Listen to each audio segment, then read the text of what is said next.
Hello and welcome to the Join Dota League Season 3 here on HeflaTV 2. Well, I'm going to be one of your casters today. I'm going to be Grandis V, and I'm also going to be joined by Mike Loris. Welcome to the cast. Hey, it's good to be here, and I'd just like to start off by saying I have no idea what Temke ver iso I means. I don't speak that, but if anyone does know, then please enlighten us, because we would very much so like to know what that means. Yeah, I have no idea either. Next level badasses is straightforward enough, though. I think I can wrap my tongue around that one. Yeah, and also they have the Chuck Norris American flag thing going on, so I can get behind that, and I can also get behind their first pick in the Faceless Void. Very, very build around me type of hero, and it also would give them a lot of flexibility in lanes as to whether or not they want to run him solo or put him with a couple supports and guarantee his farm.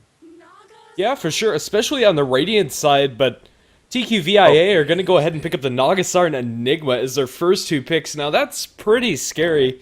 I don't know, Nagasar, if she gets her farm, is going to be just a general nuisance for the enemy team to deal with, and you already have a really big combo to go along with that Song of the Siren. That said, NLBA are going to go ahead and pick themselves up the Skywrath Mage to combo with that Faceless Void. Yeah, these two picks for TQVIA, I don't know what I'm going to call them. Nagasar and Enigma, the metagame in quotes would certainly frown upon these two picks. They're going to let really big heroes through, like the Razor especially, but still these two heroes work very, very well together. And if TQ want to prioritize their comfortability with heroes over what the metagame deems is really strong, well, then more power to them. I like it when people do that. So Nagasar and Enigma, I don't know if it's going to be a support Nagasar, but it definitely can be, I think. Yeah, I don't know, one of the biggest problems with support Nagasarn is finding things to combo with it, but then again, you already have your combo with the Enigma already on the board. I still wouldn't be opposed to seeing a farming Nagasarn, although that is prone to being shut down fairly easily early on. Well, the next couple bans coming out from both teams, we have a lot of pushers being banned out by NBLA, and it is going to be the Death Prophet and Shadow Shaman taken out in the second stage, and Ember Spirit banned out by TQVIA. So many letters, dude. This is It going to is. be so painful. Ember Spirit as well as Viper. Lots of dots being banned out, so perhaps they're prepping themselves for a Templar Assassin in the middle lane, both Ember Spirit as well as Viper having a very good matchup there. Or, as I said before, Razor still in the pool. But Nagasar and Enigma, it's a good team fight combination. They could go really deep in the team fight if they really want to.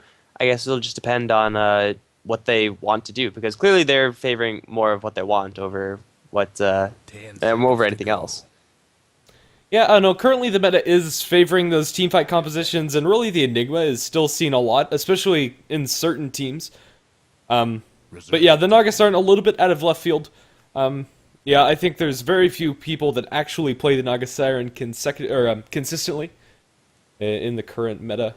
Yeah, should be something interesting to see, but then again, if it is a farming Naga Siren, we might be in for quite a long game. It's a hard hero to play consistently because you're so reliant on getting the relic, and then even when you do get the relic, you're not like a Syllabear or a Lone Druid. You don't instantly come online. You have to farm for your next item, and then your next item. Once that happens, you're in business. But if you get shut down even a little bit, if you die a couple times before you actually get that Radiance up, then Nagasaren gets really, really depressingly sad really quickly. Like, she'll have a song combination with Black Hole, but no Radiance means no farm, and that means no bigger items down the road. Yeah, definitely. I don't know, we might be seeing some sort of combat Naga Siren build, maybe drums into Diffusal, although as it stands, that's going to be very unlikely. Is another option for them if they want to farm that Naga Siren and not be reliant on that Radiance timing as much. I actually like that build a lot. Like, I've built that build so many times, and it's worked out so well for me in the past. Of course, that doesn't really mean anything in this type of environment, but yeah, it helps you fight early and often. Of course, if you're going to look to fight early and often, then you probably would find a better hero than Naga Siren. Just someone else, anyone else, could do it a lot better with a lot less farm. For sure. I don't know, still waiting on this next pick to come out of the second ban stage, and it's going to be a Nature's Prophet from the Dire team.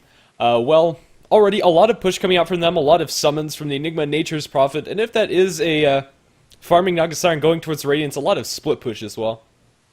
Going to be a lot of just things, lots of bodies being thrown on the next level badasses towers. They are currently completely lacking AoE. They don't have anything to really shut down this Eidolon and Treant push that is inevitably going to be coming towards, at the very least, their tier 1 towers. So they'll benefit very highly from picking up someone who does damage in an area to kind of try to deal with that, and to deal with the Naga Siren illusions as well. Yeah, definitely. Naga Siren illusions are a little bit iffy later on, especially if she's able to farm up a Heart of Tresk. But that's way far down the line, and early on, being able to kill those Radiance illusions before they're able to farm camps or destroy your creep wave is definitely a good thing. Yeah. Yeah, so right now, TQVIA, they have a whole bunch of bodies that they could throw everywhere. They would love to have a Lycan right now, but of course, all dire teams would. He's first banned out, so Hal would have gotten some incredible value. But that doesn't mean that they can't go for something like a Pugna, which is going to make things a little bit crowded in the lane, and it kind of clashes with the Naga Siren. But the fact of the matter is they can go really deep into the pushing. Next level badasses don't. They have some initiation to deal with that in the Faceless Void, but there's not really that many other options for them. They don't really have anything else to deal with that just yet. They are going to go for the Razor, who is largely ignored throughout the beginning of this draft. Yeah, he offers a lot of the counter push with that Plasma Field available, and all around just a good hero with the Faceless Void. He can get a guarantee to link off for, I believe, at least 6 seconds, which is a lot of damage in the team fight, as well as just the ability to transition into that pushing power if he's able to get Nagnum Scepter and eventually maybe even a Refresher Orb. Oh, and a DK as the 4th pick. Looks like TQVIA, which I'm told means have to see it there. It's a, I guess, okay, that's what it means. So says the chat. They're going to go for a DK, which means the pushing is definitely going to be a lot more intense. Having a tanky body on the front line is certainly going to be a lot, very, very helpful. Though I think this is going to push Naga Siren into a support role, and I'm not too sure you should be highly prioritizing a support Naga. You could very easily pick her up much, much later. They could be safe lane farming her as well. I don't know, on the mid lane and the Dire, Naga Siren doesn't fare as well as she does on the Radiant, so moving over to that safe lane farming position could also be an option. But yeah, currently there's not a whole lot of initiation options outside of that Naga Song, unless the Enigma gets himself a Blink Dagger or we see a Shadow Blade on the DK. I would also really like to see either a Juggernaut, which will be really weird, or a Witch Doctor coming out from the Dire side. Having that healing with so many units to heal and a DK on the front line is going to be huge. But next level badasses, their 4th pick with the Tinker, the brick wall when you know you're going to be pushed. It's a great pickup for them to have. Yeah, I don't know. Pretty much all 4 of the heroes on next level badasses side are first pick material, and they just haven't been touched in this draft. With the Ember Spirit being banned out as well as the Viper. Usually those are let through a little bit more frequently, but the Tinker is going to be able to put a lot of damage into the Chronosphere with the Faceless Void. I assume this means we're going to be seeing a safe lane Razor with the utility off lane Faceless Void, and then have Tinker farming up the mid lane. As always, with the Tinker in the mid lane on the Radiant side, you need to block his Ancient Camp. Time and time again, I've seen like where you kill the Tinker a couple of times, but you leave him that Ancient Camp, and he's still able to pull a Boots of Travel timing completely out of nowhere if he's able to farm up a quad stack or more. They could even go aggressive with the Faceless Void Skywrath Mage and have Razor and Tinker solo lanes. Both of them, obviously, soloing lanes is pretty much their job. Faceless Void Skywrath Mage, again, so far the very weak comp of TQVIA, but they pick up a Luna. They're going to go for, I think, really early Death Ball pushes. Just group up as 5, use a hopefully a Ring of Aquila and Lunar Blessing in order to take down towers really early, really often. Tinker, the faster he gets his Boots of Travels, the better. And obviously that's always the case, but this game, it applies double. Yeah, I don't know. As this draft has progressed, I've liked the Naga Siren pickup first less and less. I mean, like, with the first 2 picks, Naga Siren, Enigma, yeah, I can see that working. Then they pick up the Nature's Prophet. It's okay, I guess. They're going to need a lot of room. Then Dragon Knight, and then the Luna, even, which will definitely bump down the Naga Siren to a support, unless we see something incredibly weird coming out from TQVIA. The last pickup for NLBA is going to be that Wraith King, a good aggressive support that could go aggressive with the Faceless Void and Skywrath Mage, which might be an option for them, but we'll just have to see. They know that there's going to be at least one hero jungling, so if you are going to be laning an aggressive tri-lane, most of the time it's going to be a 3v2. Enigma can come in, and if he has a whole pack of Eidolons, then he could really mess up your day. But until that happens, Wraith King stun setup with the amount of sustained damage that a Skywrath Mage could put out, just those two in there, just by themselves, can do a lot of work. And then Faceless Void, when he has the opportunity, jumping in for a time walk, can and probably will secure kills on the very, very soft Luna. Yeah, and at the very least, they'll be securing farm for their Faceless Void and putting pressure onto the Luna, making sure that she's not able to snowball completely into the Death Ball push that you were talking about earlier. Looks like we're going to start out with at least a 1-minute pause, but I guess this will give us an opportunity to introduce our teams. On the Radiant side, we are going to have next level badasses, with the Wraith King being taken up by McCoy's Racist Grandpa, 25th going to be playing on the Razor, Tinker played by Disembody, Yurgirty, going to be playing on the Scarlet Mage, and DVG on the Faceless Void. On the TQVIA side, it's going to be N-Fox going to be playing the Nature's Prophet, smoked up as well. So many smokes being purchased. They're going to head down to the bottom lane right away. We have Caffertato playing the Luna already, holding a Ring of Basilius. This is a level 1 Roshan, actually. Dragonite being played by Monster on the Naga Siren, and SGL is going to be handling the Enigma. They have more than enough summons in order to tank this one up. They have 3, 4, 5, 6 salves. 6 salves, a couple tangos, and they're going to instantly smoke up and start working on this Roshan. NLBA, they should be wary of this somewhat. You always have to kind of watch out whenever there's Enigma Nature's Prophet on the field. The level 1 Roshan does become a viable strategy, and I love what they're doing right now. Just saying good luck, have fun, just like nothing is up. Nothing suspicious is going on here. Yeah, I don't know, with level 1 Roshan especially, it's usually not the fact that you're able to do it, but they're able to do it without being detected, and for now, it looks like they are going to go unnoticed. Scarlet Mage is going to be the closest one to the pit. By the time he gets over there, however, Roshan's probably already going to be fallen, and, well, whoops. This completely changes how this draft is going to be playing out, as everybody on the side of TQVIA are going to be starting a level ahead with that extra 200 gold in their pocket as well. This is going to lead into the Death Ball very quickly. Yeah, and because Luna as well picked up the Ring of Basilius as her first item, doesn't have to waste any time getting the Ring of Aquila up. She's going to gun straight for that. Doesn't have like the additional stat items, but again, she doesn't really need the additional stat items because she is a level up. She has that extra gold. So she'll be just fine in lane. A fantastic start, really, for TQVIA. You can't ask for a better, more secure level 1 Roshan. Yeah, for sure. I don't know, just not your extremely cheesy pub level 1 Roshan where you get like Wraith King Ursa and go in with those two heroes, where pretty much 10 times out of 10 you're going to be checked in a 5v5 game when you're playing with the team. But, I don't know. TQVIA, it wasn't apparently obvious that they could do it, but they definitely could do it. Up in top, we are going to have a stun going the way of the Luna with the static link being pulled by the Razor. They might have enough damage to get this kill, and a very important one if they're able to get it, and they will. 25th picks up the first blood. Monster also going to eat some harass, but a good turn of events for NBLA. Luna still, even with that level advantage, only has 454 HP. It doesn't really take much from this high damage lane of NLBA to really put her down. They have a little bit of a lane switch. We expected Faceless Void to be up here. Instead, the Razor is going to be on top. Of course, it's going to be in a little bit more difficulty for the Faceless Void, but he's packing so many restoratives. He's going to be just fine. And 25th already cashing in pretty hard, getting a kill very early on in the Luna. And as I said before, Enigma is going to be jungling for a lot of this time, and with a Naga Siren as your support, she's not able to pressure back at all. So this lane up top for TQVIA is mostly just going to get stomped repeatedly. Yeah, I think without the level 1 Roshan, they'd be almost out of the game in that top lane, just being repetitively zoned. The Tinker eats a lot of harass in mid, looks like it was just a breathe fire. Coming up from the Dragonite, but this lane should be pretty spammy. Tinker is going to have his Ancients available to him. Since they did go for that level 1 Roshan, the supports are not going to be blocking that early on. NLBA, they just have to make sure to not overextend up on this top lane. They know that they can be pushed at the drop of a hat, so what they don't want to have happen is they don't want to be pushed and give TQVIA a whole bunch of kills to boot. If they keep themselves safe, go for kills when they're immediately apparent, just like they already did on that Luna, but diving the tower, that is something that they should absolutely try to avoid because it'll just be unnecessary for them to do so. Yeah, this Luna is reserved to drop Lucent Beams to try to get CS. They actually missed that one, it was denied, and then she ate a lot of harass coming out from the Sky with Mage, Concussive Shot, Arcane Bolt, and yeah, just a really tricky lane for...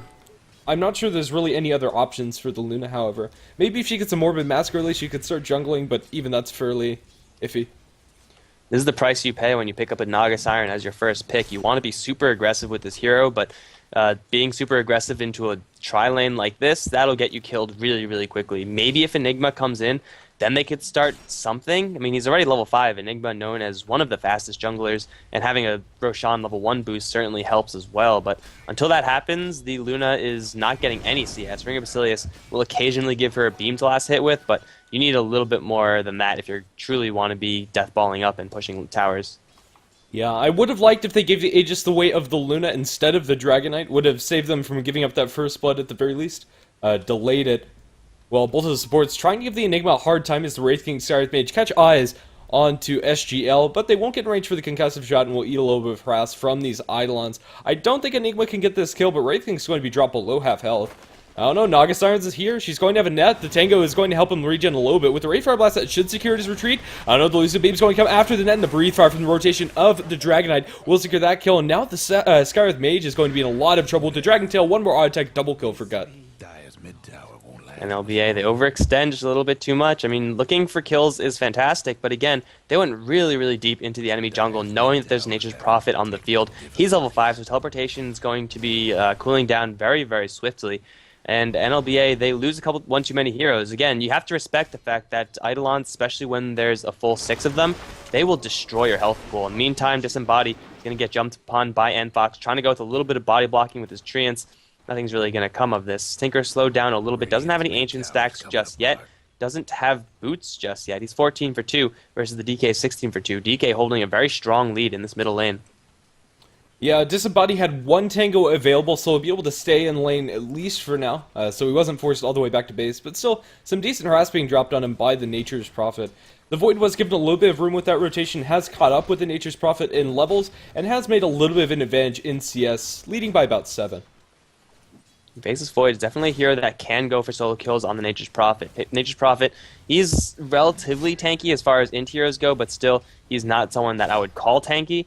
Faceless Void does have the 2 points of bash. Once he has level 6, if he drops a Chronosphere and gets 1 or 2 bashes within that Chronosphere, Nature's Prophet is going to drop very, very quickly. So he has to watch out for that one. DVG is going to pop that level 6 mark right now, so possible aggression is now open at all times down in the bottom lane. Yeah, Faceless Void has that one Gloves of Haste. I'm not sure what he's going to be building with that. A potential Midas coming out from DVG. But also just going into Power Treads or maybe even into Maelstrom would be a good option. Wrap around from the Enigma. It's going to catch a Black Hole onto 3 with the 2-man Riptide. Kufurtado is going to start wailing onto 25th. He will bring down the Razor. That's 2 down, and also the Wraith King. He's going to be dropped as well. NLBA get caught unawares as Enigma does have that level 6, does have that Black Hole, and shows it off in a big way. Double kill for the Luna. Yeah, you usually don't expect that rotation, but with the level 1 Roshan, his experience was just bolstered so much. Just not paying attention to the score chart, it seems, and then just getting caught out by a very good rotation coming out from SGL. Yeah, they're also pushing very aggressively up into the tower. I'm not sure if they should have been doing so. If the Enigma wasn't on the map, yeah. They have no vision of any rotations coming in. I mean, they have one ward watching over the now double damage rune up in the top river, but in the meantime, mid lane, Gut is going to get a Dragon Tail onto Disembody, will get lasered, but still the poison damage is going to take away the Tinker. One more Breathe Fire is all he needs, but he doesn't have any more mana. If he in-tread switches, he will be able to kill this Tinker off, but instead, he's just on the run.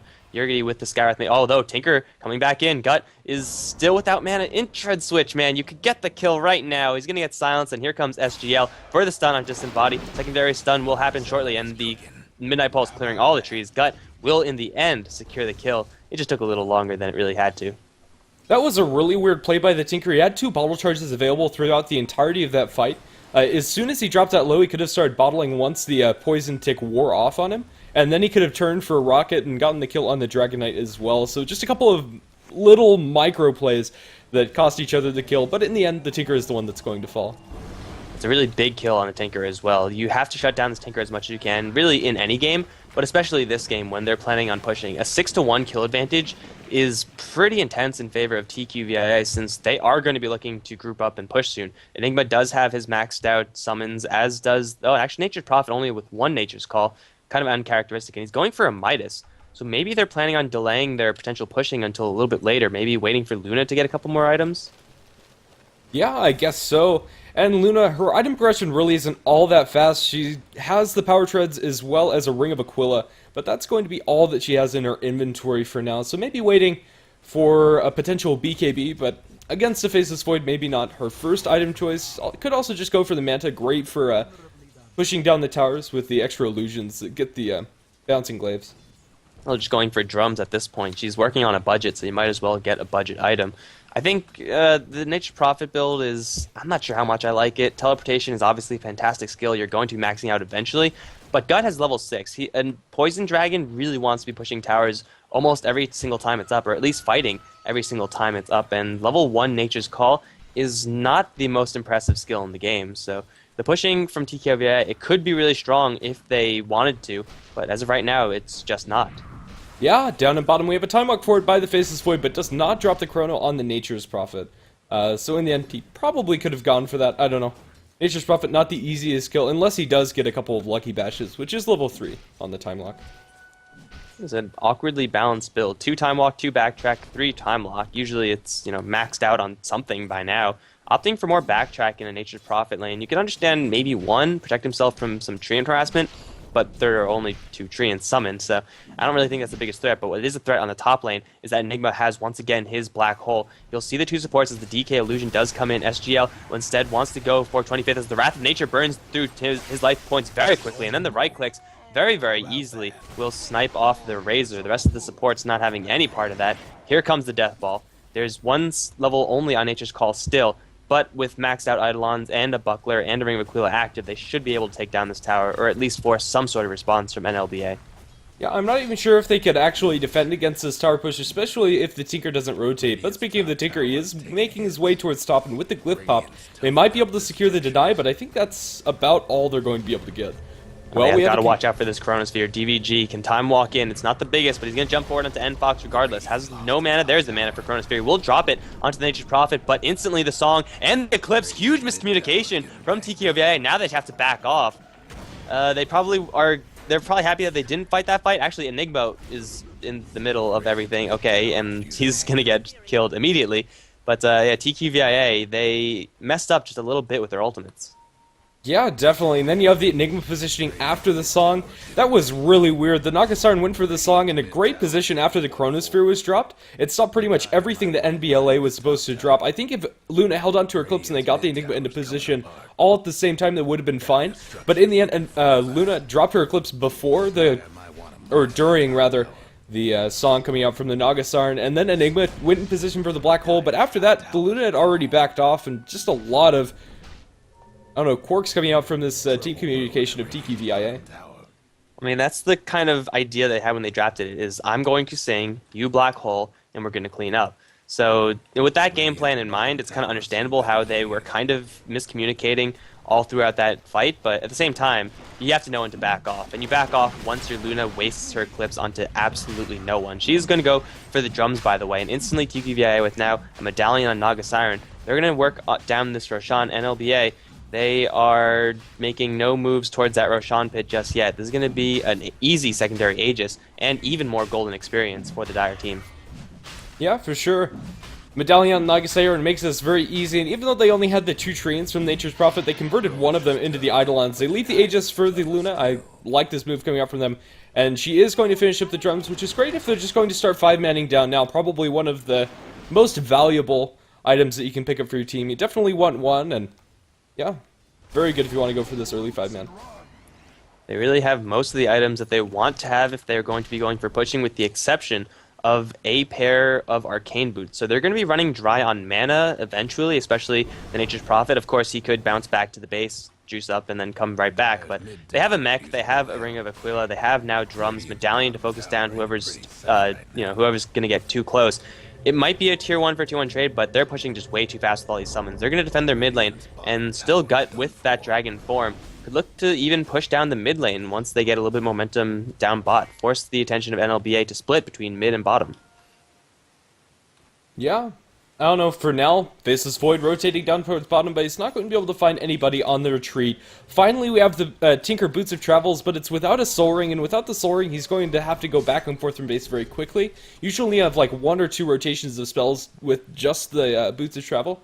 And so, I don't know, although the global presence for a Tinker is going to come, he really needs the Blink Dagger on top of the Soul Ring in order to really come online, and Disembodied just isn't farming all that fast.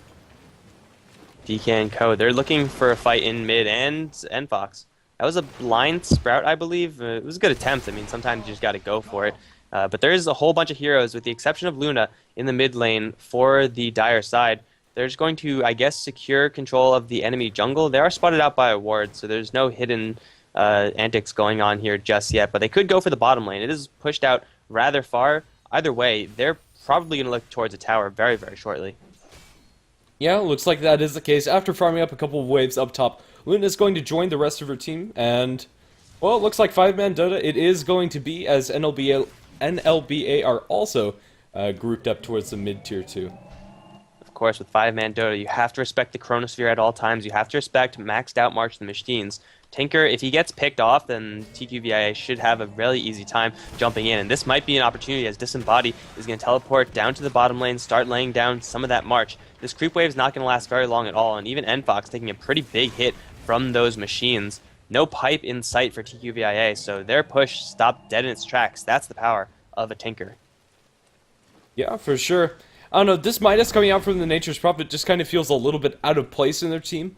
But as the game goes later, he will be able to convert into a couple larger items. We have Dragon Tail onto Disembody, under the tier 2 tower. They look for the Chronosphere, but Tinker's already dead. We'll be able to focus down the first life of the Luna, but she's going to come back into this engagement. They steal a decent amount of damage, but the song from the Naga Siren is going to delay things. They have the Black Hole onto 3. You can layer that a little bit, and they will be able to pick up 2 with the damage, or will they? Well, one more auto attack as well as the Lucid Beam will secure those 2 kills. DVG also caught inside the Sprout, and 4 heroes dead on the side of NLBA, and now the tier 2 tower on bottom is for sure going to fall. And without any buybacks, I don't think they'll be able to push into the tier 3 tower up and top, but they might be able to get some chip damage, especially without Chronosphere available, and Tinker won't have time to lay down marches. There's a Dragon Knight with the double damage. They're going to try to put as much hurt on this tower, and I think they might be able to secure it. Well, Fortification will make that a little bit more difficult, but even so, NLBA, they really can't fight right now. Wraith King doesn't have Reincarnation, and still, TQVIA, they're very healthy. They're going to pop a Jump Charge. They're going to have to respect the March, and I think they should be able to take down this tower, but at a very steep cost. High Monster is going to go down immediately. Gut is silenced and on his way out, and I think he's going to die from this one flock of birds. Gut's going to get pinged off. Dominating streak ended. They do, however, take down the tower, was not denied. So 3 kills for a tier 3 tower. Not really sure if they're too happy with that, but definitely they're happy with everything that led up to that. Yeah, I think just stopping after the tier 2 and the 4 kills probably would have been a better option. But still, in the end, I don't think that NLBA are going to really be able to capitalize on this and get any map objectives off of the overextension. Mid-tier 1 might suffer a fall, but it's going to fall inevitably anyway, and I think they could still mount a defense. Arcane Boots are picked up by the Naga Siren to help with that mana sustain through these fights, and well, even though we're not seeing a carry Naga Siren, she's still done a lot of damage with the Riptide in these team fights and giving them that extra minus arm to focus down heroes with Luna. Yeah, I just want to go back and quickly touch on what you mentioned earlier about that Nature's Prophet picking up the Hand of Midas. I completely agree with you. How much better would their push have been if he would have had a level 2 Necro book by now instead of this Hand of Midas?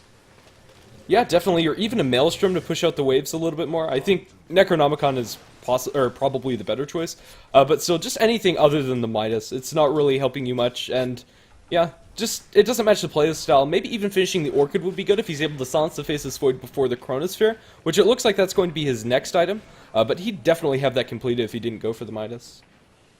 And the Luna is actually holding on to quite a large amount of gold, 3,100 on the Luna. I think it might just be a BKB so she could stand in the March. Otherwise, she's going to get shredded by those machines, but I don't think there's any other auras that she would really want to go for at this point. Yeah, even with BKB, March is universal damage, so it would still damage the Luna and clear out illusions if she had them. From a Manta style, I don't know. BKB is still decent up against the Scarlet Mage, and the stuns coming out from the Wraith King allows you to push a lot more aggressively. So I definitely couldn't fault that choice, and she will go for the BKB anyway. Alright, so she's going to get a little bit more bulk onto her, which would really help. I mean, this time she doesn't have an Aegis to protect herself, though Roshan, with the very early first kill, is going to be up very, very early on again. And of course, this is going to be the third Roshan. And with Cheese in tow, don't really know who they want to give it to. DK also has BKB. He would be the secondary suspect for giving the Cheese to, but I don't know if he's really a huge focus for NLBA, seeing as though they are going to struggle a lot to kill off this DK. Smoke, though, as 3 from TQVIA are going to go into the enemy jungle and see what they could find. Potentially get a pick on this Razor. Yeah, let's see. Razor going to be farming up this camp, and this might be the camp that kills him. We'll have to see. They might have caught eyes on the Wraith King as well, and he doesn't have mana for his ultimate. He has a clarity, but they're going to focus onto the Razor. He pops the mechanism, and he's a little fast, but the net from long range will secure this kill, I believe. Dragon Tail to follow it up, and they should have plenty of damage to get that. At 35 seconds where the Razor is down, and bottom lane is pushed out quite a bit still. I think this might be TQVIA going to mobilize on the bottom lane. Even though Luna still doesn't have her BKB, you have a pretty sizable opening, though. Gotta respect that March. So potentially split push is going to be in the future. That's what Nature's Prophet is really good at. Especially once he picks up his Orchid, he'll be able to fight the Tinker toe-to-toe if need be. Yeah. For now, Tier 2 tower in the mid lane is going to be the prize that TQVIA are going to take. They have the Luna, they have a bunch of Treants, now they're maxed out by the Nature's Prophet, and they'll pop a jump charge to make sure that they get this tower, and indeed they will, no deny in sight, just a march from the backlines. Pretty easy Tier 2 tower, and well, there's still one more Tier 2 tower, so if that middle one was that easy, you might as well try to go for one more. Faces Void is pressuring that out a little bit, but SGL with his summons going to make sure to push that one right back. So I think TQVIA, they're going to not leave the bottom lane alone for just a little while longer and focus on some of the side lanes, or the other lanes. Might as well take free bags of cash when you can. Yeah, I think they'll just go for this Tier 2 up top and then back off for Roshan before attempting a high ground push. But yeah, I think if they do go about it methodically, it should be a fairly easy one to take. So we're 19 minutes in, and we've seen a little bit of this game. What are your thoughts at this point about this Naga Siren pickup? I still think that it could have been anything else and it would have been just fine, though the Song of the Siren was certainly helpful against that Chronosphere. Yeah, definitely. It's come in handy, but I think maybe something else, possibly a Disruptor, might have fit the role a little bit better. They've used the ultimate well, and it is still only level 1 Naga Siren as a support. That cooldown is going to be very long. You're not going to see it very often. But it's won them a couple of team fights, so I guess if the pick is going to win you team fights, it's probably worth it. Yeah, I mean, that's what you want out of a hero. If you're going to win team fights, then yes, take that hero. NFox is going to be converged upon a little bit for NLBA, but I don't think they know that the Nature's Prophet is here, and with the haste rune, they're certainly not going to catch him. Meantime, the Tinker has picked up his Blink Dagger, so pushing is going to get a little bit harder for TQVIA. Again, they have a very we're going to make people and push type of pushing lineup. There's no Shadow Shaman wards or Exorcism or anything like that, so they will have to respect that march as they move forward, though Luna slowly getting bigger and bigger. If this does come to a late game scenario, it's going to be Faces Void and Tinker as the key players for NLBA, with Razor as well, versus the Luna DK split push from Nature's Prophet contributing a little bit. Yeah, I know. As the game goes very late, the Naga Siren might transition into a little bit more of a carry role. But still, I know it's an interesting late game matchup. I'd say that on even footing that NLBA would take the advantage there. But as it stands, the net worth is so vastly in the favor of TQVIA. Even if they're able to turtle it out for another 20 or so minutes, I still think the advantage would be theirs. And that's a really high amount of time, 20 minutes. I mean, that would be halfway at this point, and this is going to be the third Roshan being picked up once again without a single response from the NLBA side. So this is going to be Aegis and Cheese. Let's see who gets what. Cheese on the DK, Aegis on the Luna, kind of as predicted. Now, where are they going to go? Bottom lane does have the vulnerable Raxes. Split pushing does provide the benefit of forcing the Tinker's attention into multiple places. Or they could just go for another tier 3 tower in the mid lane and just try to get that one down. Well, for now, Tinker's made his way towards top, but Nature's Prophet's going to respond in kind with his Pumpkin Heads here.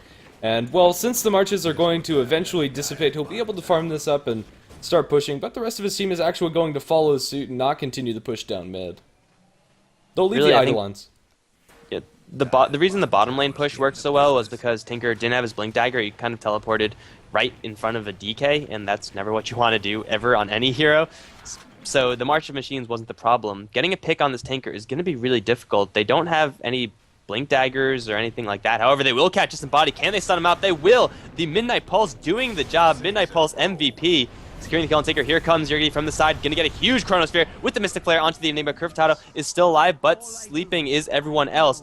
The Luna's got to back off, though. Cheese and Aegis still available. They're going to pop the BKB onto Gut. Now go straight to 25th. Instantly, the Faceless Void is going to drop as well as the Aegis. iMonster going to try to zone out the Wraith King. Here comes NFox on the side. Will try to take down Yergity, but he will lose his life very quickly to 25th and ensnare onto the Razor. It's actually not ensnare. It's going to just be auto attacks onto Yergity. One more bird will kill off the Nature's Prophet in the meantime, but the only survivor from that fight is the Wraith King. NFox, I thought he had birds following him. There it is. I couldn't see them for some reason, but he's definitely going to go down. They have enough to keep pushing, and that's Aegis and Cheese being put to good use. Yeah, I know, it was a good wraparound. If the Tinker didn't get caught out by the Midnight Pulse, that would have been a completely different fight for NLBA, but in the end, That's how it broke down for them, and Tier 2 Tower is going to fall. With the Tinker now alive, I don't think they can go high ground, but at the very least, they're going to have a little bit more gold, and, well, they're just going to rotate towards mid, get a little chip damage there, and force Disembodied to drop another March. So it's a free Tier 2 tower. They take a good fight as well. However, they do burn a lot of resources for that. The Aegis and Cheese both were used as Faceless Void got pretty much the perfect Chronosphere. You can't ask for much more from your Faceless Void. And, well, that's gonna continue to be a problem unless TQVIA suddenly get amazing positioning and absolutely perfect positioning. But that's, always a very tall order. We have a couple of items being picked up now by the Luna and DK, two of the survivors of that last fight. There's Helm of the Dominator, 1500 gold on the Luna, and DK has a Mjolnir from before, could go for a Hyperstone. I would have liked to see AC, I think. I prefer that item in this scenario a little bit more. The clearing is nice on Mjolnir, but AC, that armor aura, is just so nice when you're going to be pushing with multiple units. Maybe pick up the Hyperstone here and build that into an AC instead of completing the Mjolnir. Yeah, I could see that as well. Yeah. I don't know, not a whole lot of item progression on the side of NLBA. Not sure if we mentioned it, but Wraith King does have a Blink Dagger, so we will be able to get into the middle of these fights, but still, Wraith King support when he's behind, and we don't have a lot of map control or way to be aggressive with him. Just kind of falls a little lacking, I feel. I don't know. Also doesn't really combo well with the Faceless Void, can't put damage into the Chrono. Tinker will go ahead and back off for the Dagon. Once the BKBs wear off onto the Luna and the DK, he will be able to focus them down pretty quickly. And, well, I think primarily the Nature's Prophet's going to be the easy one to burst down with that pickup. Yeah, I think he's kind of forced into this Dagon here. You'd like to see a Scythe device onto Disembody, but at the same time, if you went for Scythe, they just wouldn't have, I don't know, damage inside the Scythe if they dropped everything inside the Chrono.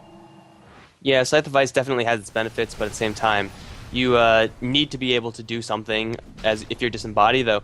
To be fair, all these fights have pretty much started with the Tinker getting killed first, so I think maybe even Ghost Scepter at that point would have been a little bit of a legitimate item to pick up for the Tinker. But if he could avoid getting picked off, then he'll be fine, obviously. But that Midnight Pulse from Enigma is going to make it very difficult for Tinker to play in the trees as he normally does. Yeah, I don't know, we might be seeing some interesting blink spots coming out from Disembody, but for now he's just going to be using the conventional ones. This March eventually will reach the creep wave, or actually it will drop just a little bit short. He'll have to drop a second March for that one. Lots of heroes for TQVIA on the middle lane. They're going to instantly smoke up. If they're going to be pushing high ground, then it'll obviously be best for them if they get a pick. The perfect hero to pick off is going to be the Tinker.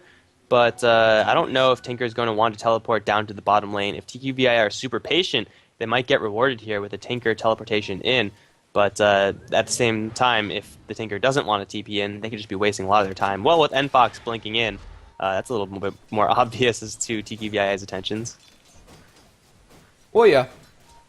Let's see. Tinker is just going to go straight up towards top. He actually cancels the TP, and he might decide to go down bottom, or just waiting to see where the push is going to come in. He'll end up going towards mid lane to help counter push there, but I'm not sure if that TP was necessary. TQVIA, they have to start getting some split push going. This Tinker March of the Machines is just such a huge problem for them. It's only level 1 rearm, so they could layer it up a little bit more in the future. But look at all these things that they're just sending into the Raxes, and they're barely even getting there. All the creeps that they're sending in are going to get blended. They still don't have anywhere close to a pipe. In fact, I don't think anyone's even considering building it just yet. So if they keep running in, straight pushing into these exposed Raxes, they might get some chip damage on the range Rax, but it took 42 damage. That's not nearly worth it. Yeah, definitely not. I'd like to see the Naga Siren pick up a pipe, but she's not going to get enough farm in order to do so, and she's going to be building Heaven's Halberd anyway. Yeah, so other than that, we really don't have any natural pipe carriers with the exception of Enigma, who went for BKB. So it's going to be a long time before they have a tool to really deal with that March. But for now, TQVIA have the map control. Really the only hero that's able to farm outside of the base is the Tinker. And even if Disembody is outside of base, he can still get caught in the trees, as we saw in the last major team fight.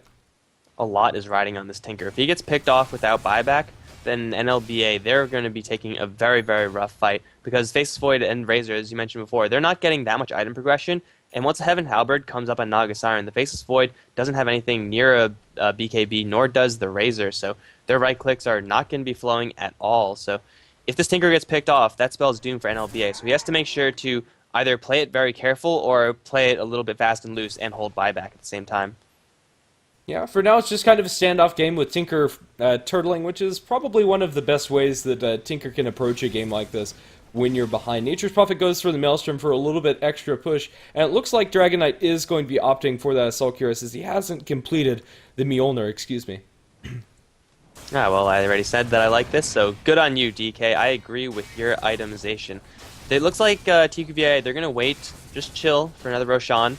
That's going to be the fourth one that they secure, and NLBA, they're being pushed on all fronts, so although I think on paper, if they were at the Roshan pit, then they could contest it, they probably are going to struggle very, very hard to actually get out there and get that far out on the map.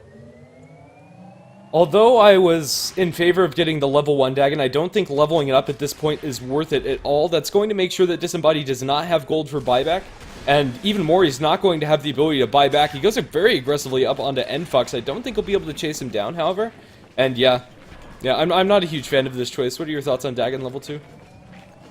I mean, again, it's the same scenario. He has to either play super cautiously and not get a lot of farm, or really just spend all his money and then hopefully get some picks. He's obviously opting for the second one. I would have liked to seen a Ghost Scepter or something that helps him survive a little bit more, because right now the Blink Dagger is the only thing he has. Ghost Scepter would have been huge to keep him alive, and then at that point you could afford to dip below the buyback threshold.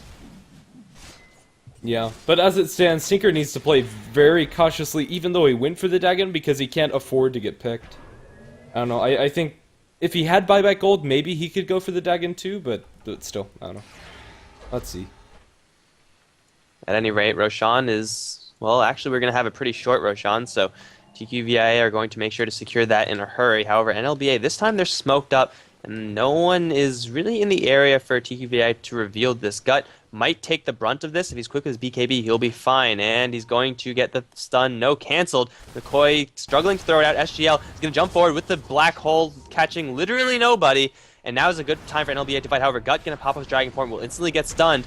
And just like that, they can't really fight. Gut taking a lot of damage, already down to half HP. Now he's going to pop off the BKB. But where's the rest of his team? They're nowhere to be found. Eclipse is up on Luna. Will burn it, but won't do that much damage to anyone. Will start to go to 25th. They will bring down that hero. Razors is down. Gut will be the target focus from DivG as well as McCoy. But Gut will barely manage to slip away, bottling up as he does go down. The Luna will secure the kill on the Tinker in the meantime. Gut somehow still alive. And in the meantime, Capachado is going to clean up on the back end. The huge wild goose chase for the tankiest hero on the TQVI team is going to end in absolutely nothing, as NFox instantly jumps down to the bottom lane, secures the range set of axes, and I think with the time he has, can probably go for a little bit more. In the meantime, top lane is also pushing. That is like the third time that's happened where TQVIA started teamfight, like absolutely messing up their teamfight coordination. We had a whiff black hole there earlier on, we had the Eclipse being wasted, and they end up turning it into a teamfight win, mostly due to just the amount of items that they have over NBLA. Yeah, this global map presence, the pushing in every lane, allowed Luna to actually secure an Eye of Scotty. Haven't seen this item on this hero, I want to say ever, at least not when I'm in a broadcasting slot. I haven't seen that from this perspective. They're going to secure the Roshan straight after, and Assault Cuirass now being picked up from the DK. Another Aegis Cheese set, and I think it's going to be Aegis on Luna, Cheese on NFox. I think so, yeah. Looks like that's the case. I don't know, this Scotty on the Luna, it's okay. It allows her to sit into the March of Machines for a lot more time, and they'll be able to chase heroes down more effectively, and with the way these fights have been breaking out and being very scrappy, that'll be helpful for her. Also, just the extra stats are wonderful on a Luna, but usually I like to see a Manta style picked up before, but against the Tinker, Manta isn't the most useful, as those illusions are going to be chewed up by the March of Machines before they're able to really get chip damage off. An interesting pickup, I probably would have preferred the Satanic instead, or maybe go into a Butterfly, but either way, I think it's still fine. The amount of map control that TQVI have, I mean, they could just go for those items later. Manta style is still really good. It gets even better once you take a set of Raxes, because then you could send them into that lane of Raxes and force NLBA into a position where they have to defend 3 lanes, and that's just fantastic. And, well, she's getting a lot of farm. 917, 174 CS. She's on the top of the gold per minute chart. She's on the top of the net worth chart. As I say that, Nature's Prophet overtakes her. But she has enough gold and enough time, I think, in order to buy anything she wants. Now they're just going to go straight for the melee Raxes. Instantly, Gut is, well, not going to pop a Dragon Form just yet. The Glaives are bouncing through, shredding up this Kyrath Mage. That's a 2 base armor hero for you. And that's going to be a very easy set of Raxes. So TQVIA with their push lineup finally secured one of their 3 objectives in those lanes of Raxes. Yeah, NLBA did reserve their glyph for that push, so probably be forced to use it in mid. With the Aegis as well as the Cheese online for TQVIA, this is the time that they have in order to get the damage onto these structures. And now with one lane de facto going to be pushing, it's going to be fairly difficult for them. I don't know, the Luna is going to lose her Aegis here with the Tinker's burst damage. BKB popped by the Enigma base, not going to be able to jump in. Gut taking too much damage and is going to force to pop the cheese. Jump in from the Wraith King, he's going to be focused down. They get a decent Chronosphere onto 2 heroes, but they don't have the damage to follow it up. He's stunned. And now the Song of the Siren is going to delay things a lot. They're looking for the black hole. Will they be able to find it? They get it onto 25th. Nobody else will be caught by it. However, I think that might be enough. Wraith King buys back and he dies instantly. Beyond godlike for Luna. And GG called out by DBG. It was once again a really, really awkward fight. BKB was used on DK and he was just chilling because he couldn't hit anyone. Song of the Siren, once again bailing the entire team out of the Chronosphere, and I actually like that interaction, though, so, you know, points for Naga Siren for that one, but again, you could pick her up a lot later, so that's ultimately where she fell for me. Yeah, so in the end, it worked out for TQVIA. I think a lot rode on their early Roshan. Because without that, their laning phase wouldn't have gone as well. The Dragon Knight probably wouldn't have been able to win against the Tinker. It probably would have broken a little bit more even. And Tinker would have gotten online earlier. The Luna wouldn't have been relevant for quite some time with the aggressive tri-lane coming out from NLBA. So I think as long as something like that doesn't happen, either way, yeah, the teamfight coordination from both teams just didn't feel very spot on. A lot of miscues coming from both of them. Yeah, but regardless, that's going to be the end of game number 1. Game number 2 is going to be coming up in just a little while, guys. So TQVIA taking that one 1-0. Let's see if they could, well, pull a different strategy. I'd like to see teams, you know, go with the we're going to push and kill you really quickly strategy. Now, time to go for something else, I think. Yeah, definitely. We'll have to see in Game 2 coming up shortly. The lobby should probably be up almost instantly, so I'll have that one up on stream. Either way, this has been HeflaTV. You can find us on our social media websites at HeflaTV on Twitter and Facebook. You can also follow us here on Twitch. The VODs will be uploaded to youtube.com/HeflaMoke if you want to watch a game again or share it with your friends. That's the place where it's going to be. That said, I've been Grandis Fiend. He's been Mike Loris. We'll have Game 2 coming up shortly. See you soon. GG.